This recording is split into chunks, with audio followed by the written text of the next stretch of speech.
यं डाकिनी शाकिनीका समाजे निषेव्यमानं पिशिताशनैश्च सदैव भीमादिपदप्रसिद्धं तं शंकरं भक्तहितं नमामि। భీమాశంకరం ద్వాదశ జ్యోతిర్లింగాలలో మహత్తరమైనటువంటి ఒక ప్రత్యేకమైనటువంటి క్షేత్రం ఈ భీమాశంకర క్షేత్రం. మన భారతీయ సనాతన ధర్మంలో ఎన్నో రకాల దేవాలయాలు ఉన్నాయి. కానీ ఈ దేవాలయాలకు ఒక్కోదానికి ఒక్కో ప్రత్యేకత ఉంటుంది. అయితే ఈ భీమాశంకరం యొక్క ప్రత్యేకత, ఇక్కడ క్షేత్ర దర్శనం, అలాగే ఈ స్థల పురాణం, ఇవన్నీ కూడా మనం ఈ వీడియోలో తెలుసుకుందాం.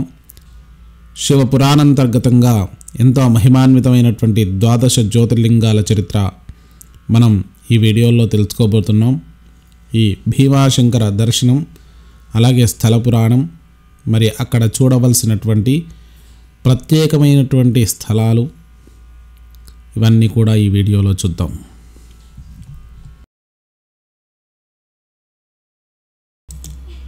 భీమాశంకర క్షేత్రం ఎలా చేరుకోవాలో ఒకసారి చూద్దాం. ఉభయ తెలుగు రాష్ట్రాల నుంచి కూడా మనం పూనా పట్టణానికి విమాన సర్వీసులు ఉన్నాయి, అలాగే రైలు సర్వీసులు ఉన్నాయి. మనం ఫ్లైట్ ద్వారా హైదరాబాద్ ఇంటర్నేషనల్ ఎయిర్పోర్ట్ నుంచి మన శంషాబాద్ నుంచి పూణేకి చేరుకోవచ్చు. లేదంటే ఉభయ తెలుగు రాష్ట్రాల్లో వైజాగ్ నుంచి కానీ, అలాగే విజయవాడ నుంచి కానీ ఈ పూణేకు సర్వీసులు నడుస్తున్నాయి.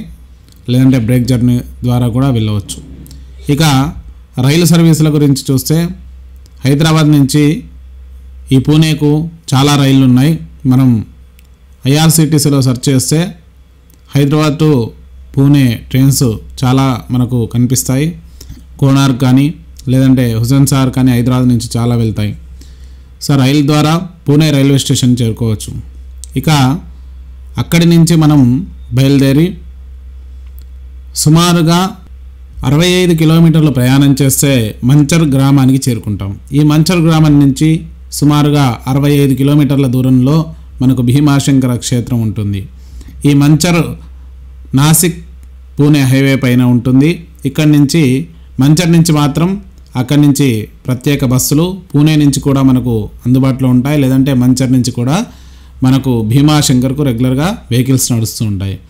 మరి 60 కిలోమీటర్లలో సుమారుగా కొంత ఘాటు కూడా ఉంటుంది. సొంత వాహనాల్లో వెళ్ళేవారు ఈ మంచర్ మీదుగా మనం భీమాశంకర్ చేరుకోవచ్చు.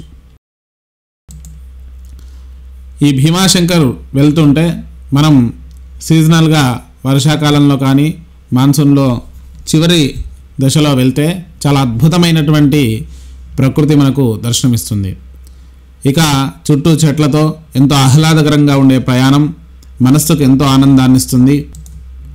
అలాగే ఈ క్షేత్రానికి 7 లోపట మనం దర్శనం చేసుకొని తిరిగి రావాల్సి ఉంటుంది. సొంత వాహనాలు అయితే కొంత ఆలస్యమైన పర్లేదు. 6 నుంచి 7 లోపట చివరి బస్సు ఉంటుంది. ఆ లోపల మనం అక్కడి నుంచి మంచర్కు చేరుకోవాల్సి ఉంటుంది.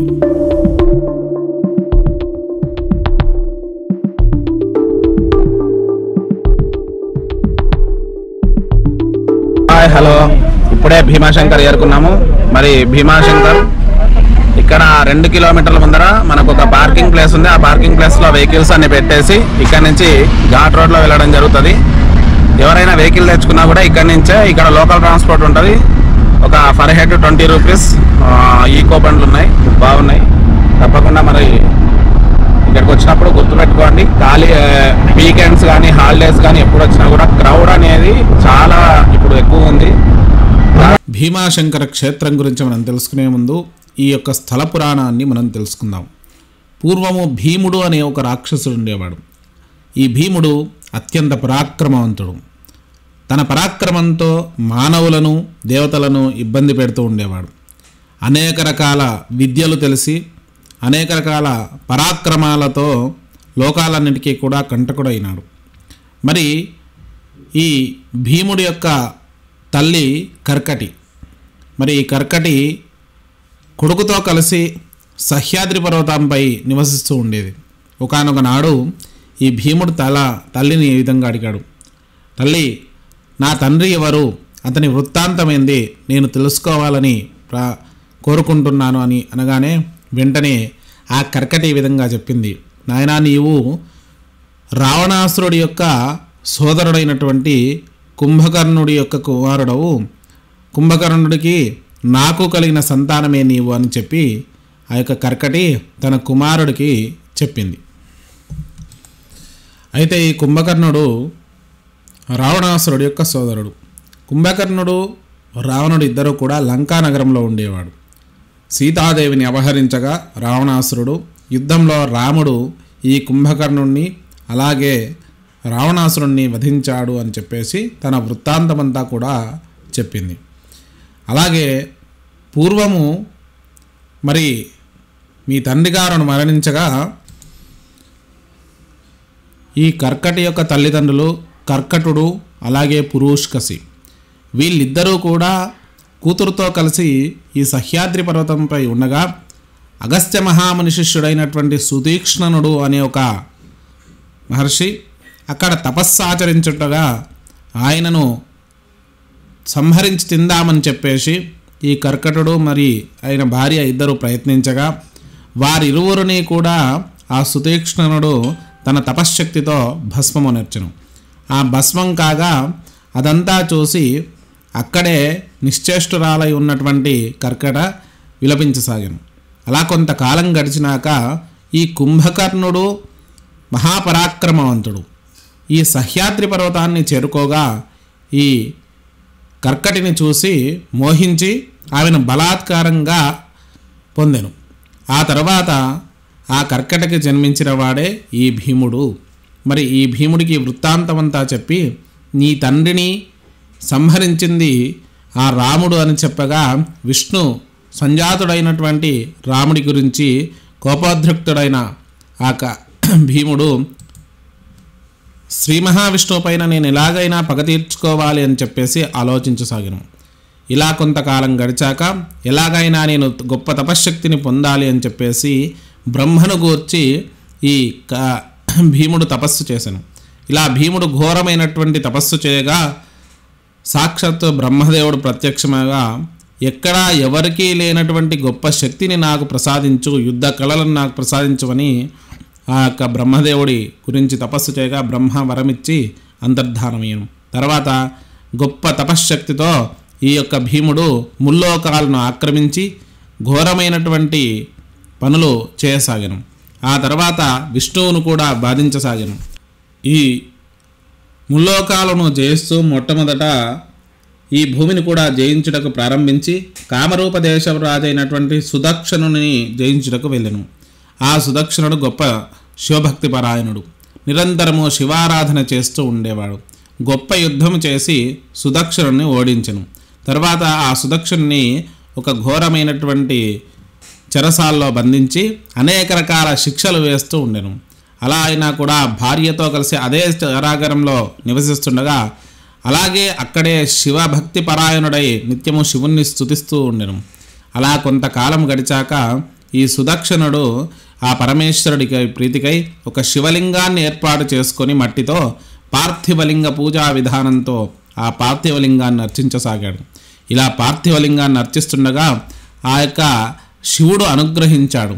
అది కూడా చూసినటువంటి ఈ భీముడు ఎలాగైనా సరే ఈ సుదక్షణుణ్ణి సంహరించాలని చెప్పేసి తన దగ్గర ఉన్న ఖడ్గంతో ఒక ఖండిద్దామని వెళ్ళగా ఆ యొక్క పరమేశ్వరుడు ఈ సుదక్షణుణ్ణి అనుగ్రహించి ఘోర రూపంతో ఆ భీముణ్ణి సంహరించడానికి వచ్చి గొప్ప యుద్ధము చేసి ఆ భీముణ్ణి సంహరించాడు.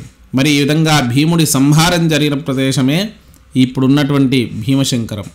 అలాగే ఆ భీముడి యొక్క తల్లి అయినటువంటి కర్కటి ఆ పరమేశ్వరుని ప్రార్థించి స్వామి నా కొడుకును అనుగ్రహించి ఆ మోక్షాన్ని ప్రసాదించమని కోరగా అక్కడే ఆయన పేరు మీదనే భీమాశంకరంగా ప్రసిద్ధి చెందింది. అలాగే సుదక్షణుడు లాంటి గొప్ప తపశ్శాలి ఇక్కడ పార్థివలింగ పూజ చేశాడు కాబట్టి ఇది మహాక్షేత్రము జ్యోతిర్లింగ క్షేత్రంగా ఆవిర్భవించింది. ఇలాంటి అద్భుతమైనటువంటి జ్యోతిర్లింగ దర్శనం చేసుకుంటే ఎన్నో జన్మల నుంచి చేసినటువంటి పాప కృత్యములన్నీ కూడా నశిస్తాయి అని చెప్పేసి సూతమహాముని చెప్పాడు. అలాగే ఈ భీమాశంకరంలో ఢాకిన్యాది శక్తుల వల్ల కలిగేటువంటి ఉపద్రవాలు పిశాచ బాధలు తొలగడానికి ఈ స్వామి అనుగ్రహం పరిపూర్ణంగా లభిస్తుంది అని ఇక్కడ స్థల పురాణం చెబుతుంది.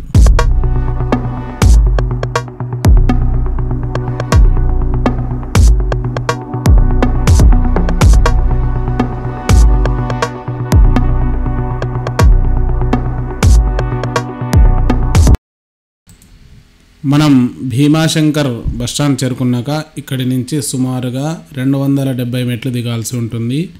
చాలా అద్భుతంగా ఉంటుంది. మనం మెట్ల గుండా దిగొచ్చు. అలాగే పక్కన చిన్న దారి ఉంటుంది. ప్రస్తుతం అయితే కన్స్ట్రక్షన్లో ఉంది కాబట్టి పక్క నుంచి ఉంది, లేదంటే మనం డైరెక్ట్గా కమాన్ నుంచి లోపలికి వెళ్ళొచ్చు. అలాగే డోలీలు కూడా అందుబాటులో ఉంటాయి. ఆ డోలీలు సుమారు 1000 నుంచి 1200 రూపాయలు తీసుకుంటారు. అది మనం అక్కడ అడిగి తీసుకోవచ్చు.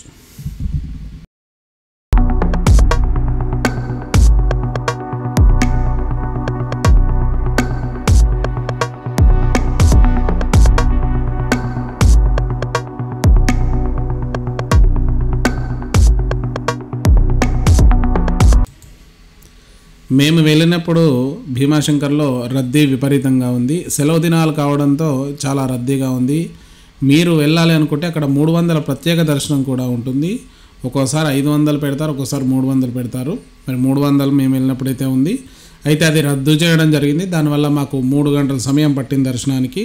మీరు కూడా సెలవు దినాలు అవి చూసుకొని వెళ్ళండి. సెలవు దినాల్లో అధిక రద్దీ ఉండడం అనేది కొంత ఇబ్బందికరంగా ఉంటుంది. మామూలు రోజుల్లో వెళ్ళే ప్రయత్నం చేయండి. ప్రశాంతంగా దర్శనం అవుతుంది. సెలవు దినాల్లో అయితే కొద్దిగా రద్దీ ఎక్కువగా ఉంటుంది.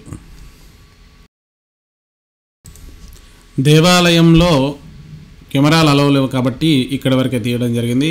స్వామివారి యొక్క దివ్య దర్శనం చేసుకోండి. మరి మన విఎన్ఆర్ ద ట్రావెల్ ఛానల్ని సబ్స్క్రైబ్ చేసుకోండి. ఇలాంటి మరిన్ని వీడియోల కోసం మీరు మీకు తెలిసిన దేవాలయాల పేర్లు కింద కామెంట్ రూపంలో పెట్టండి. అలాగే ఈ వీడియో ఎలా ఉందో కామెంట్ చేయండి. లైక్ చేసి షేర్ చేసి కామెంట్ చేయండి. అలాగే ఈ భీమాశంకర్ క్షేత్రానికి దగ్గరలో చాలా వాటర్ ఫాల్స్ ఉంటాయి. ముఖ్యంగా కంధాల్ వాటర్ ఫాల్స్, అలాగే బెకారే వాటర్ ఫాల్స్, ఇలా చాలా ఉన్నాయి. దాంతోపాటు దింబే రిజర్వాయర్ కూడా ఉంది. చాలా అద్భుతంగా ఉంటుంది. వైల్డ్ లైఫ్ సాంక్చురీ కూడా ఇక్కడ నియర్లీ ఉన్నాయి. కాబట్టి మీరు ప్లాన్ చేసుకున్నప్పుడు అవి కూడా ఒకసారి చెక్ చేసుకొని వెళ్ళండి.